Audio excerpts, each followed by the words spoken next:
For today's ganap nga ay sasamahan natin ang ating Ate Maxine bibili ng kanyang school supplies. At ayan nga, ang sarap-sarap naman talaga ng amoy dito dahil nga nagtatanim na sila ng palay.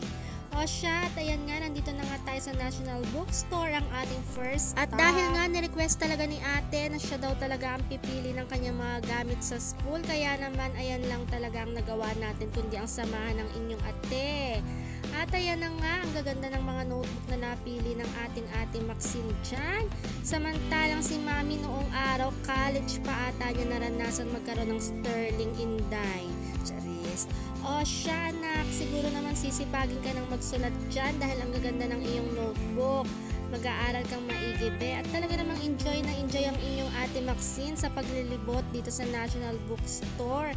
Kaya hinayaan ko na nga lang at miminsan lang naman niya i-request yan na siya daw nga ang pipili ng kanyang mga gamit sa school. O siya, diba? Baka naman sipagin ang inyong ating mag-aral niyan dahil napagbigyan na natin. Pero sa true lang mga Mars, parang yung nanay ata ang na-excite. Kasi naman ang gaganda ng mga nakikita ko, parang gusto ko ako na ata ang pumasok. Charot lang. Diba ganyan yung mga nafe-feel ninyo mga Marcy? Talaga namang pati tayo mga nanay ay na-excite din.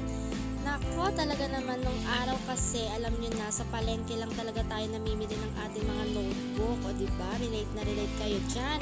Pero ngayong may mga anakis tayo, gusto natin yung mga the best. O diba, hayaan nyo na nga lang at minsan lang yan.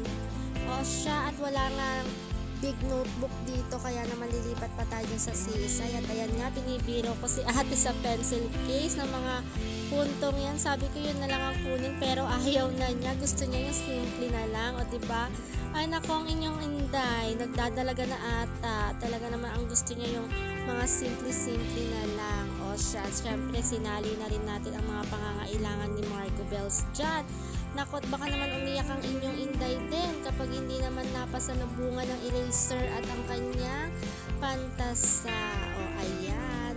At ang dami-dami nga talagang ballpen na pagpipilian. Nako, talaga naman kapag nakikita ninyo talaga naman nag-twinkle-twinkle yung mga mata ko dyan, Mars. Ang gaganda, ang cute-cute nilang lahat. At ayan na nga, magbabayad na ang inyong ate dahil nga sagot niya yung school supply niya. Kasi dinagdagan ko na lang naman ng konti dahil nga meron daw siyang naitabing pera. Gusto niya siya daw ang bibili. So ayan na nga Marcy, iparanas natin sa kanya kung gaano kagastos ang bumili ng school supply. Kaya ayan, matuturuan na natin ang ating mga anakis dyan na medyo magtipid-tipid. Kasi yung iba dyan na pagmahal na umaatras na rin siya. Alam niya na rin. Tapos nagkukumpute-compute na yan. O, diba? O sa ganyang paraan, medyo natututo na rin ang ating mga anakis. Paano i-budget ang kanilang pera. O, ayan na nga. Fast forward na. Dahil talaga namang gutom na ang inyong Lola Bells. At alam niyo na ang Juntis. Laging gutom. Kaya tayo ay lalafang muna.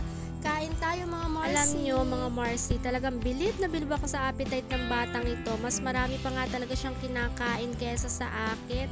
Gutom yarn ate sa paghahanap ng kanyang notebook, Charis.